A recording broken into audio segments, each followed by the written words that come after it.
అందరికీ నమస్కారములు. గత వారం రోజులుగా ఈ కడపలో పేపర్లో కానీ తర్వాత మీడియా ముఖంగా కానీ ఈ పెద్ద దస్తగిరి హత్యను వక్రీకరించి చెప్పడం జరుగుతున్నది. మీకు అందరికీ తెలుసు, ఈరోజు బంగాకు ఇవన్నీ మారక ద్రవ్యాలన్నీ కూడా విచ్చలవిడిగా ఈ రాష్ట్రంలో దొరుకుతూ ఉంటాయి. వాటికి మూలాలు ఎక్కడున్నాయో కనిపెట్టాలని మేము ఎప్పటి నుంచో కోరుకుంటున్నాం. రాష్ట్రంలో ప్రతి యూనివర్సిటీ సెంటర్లో కానీ, డిగ్రీ కాలేజీల్లో కానీ, జూనియర్ కాలేజీల్లో కానీ ఎక్కడ కూడా ఇవి ఎక్కువ దొరుకుతున్నాయి. ఈ గంజాయి అంతా కూడా ఇలా దొరకడం వల్లనే విద్యార్థులు కావచ్చు, యువకులు కావచ్చు పాడైపోతున్నారు.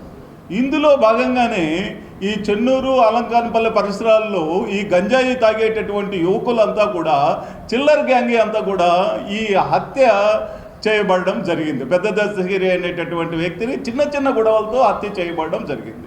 దాన్ని ఇట్లా తిప్పి రాజకీయ రంగు పులిమి వైసీపీ నాయకులకు అంటగట్టాలనేది తెలుగుదేశం వాళ్ళు చేస్తున్నటువంటి ప్రయత్నంలో భాగంగా కనిపిస్తున్నది. ఇది చాలా తప్పు అంటున్నాను. ఒక పక్క ఇన్వెస్టిగేషన్ జరుగుతున్నది, ఒక పక్క దర్యాప్తు జరుగుతున్నప్పుడు ఒకరి మీద బురద చల్లడం అనేది బాగలేదు.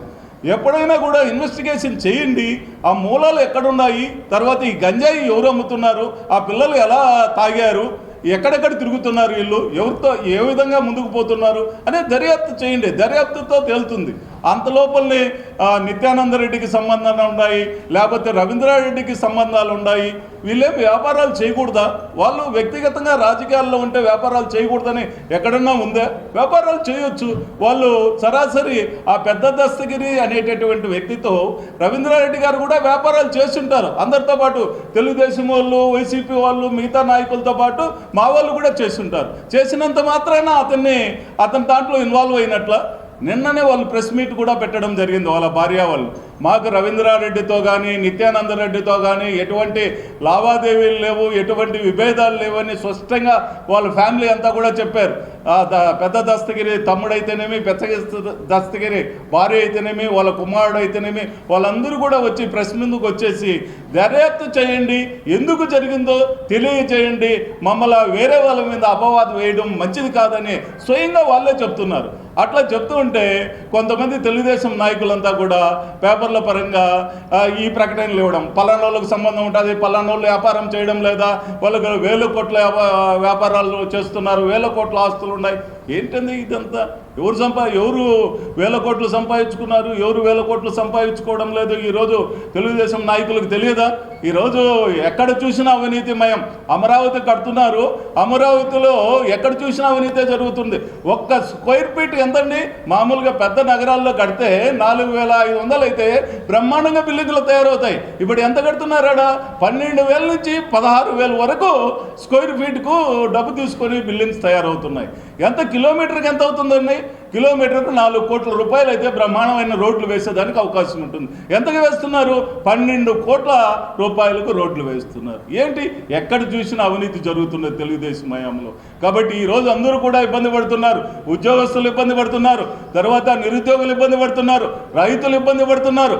ఇవన్నీ పట్టించుకోకుండా ఏదో వైసీపీ నాయకులను బురద చల్లి ఆ బురద వేసి కడుక్కోండి మీరు అని చెప్పడం అనేది బాగలేదని నేను చెప్తున్నాను.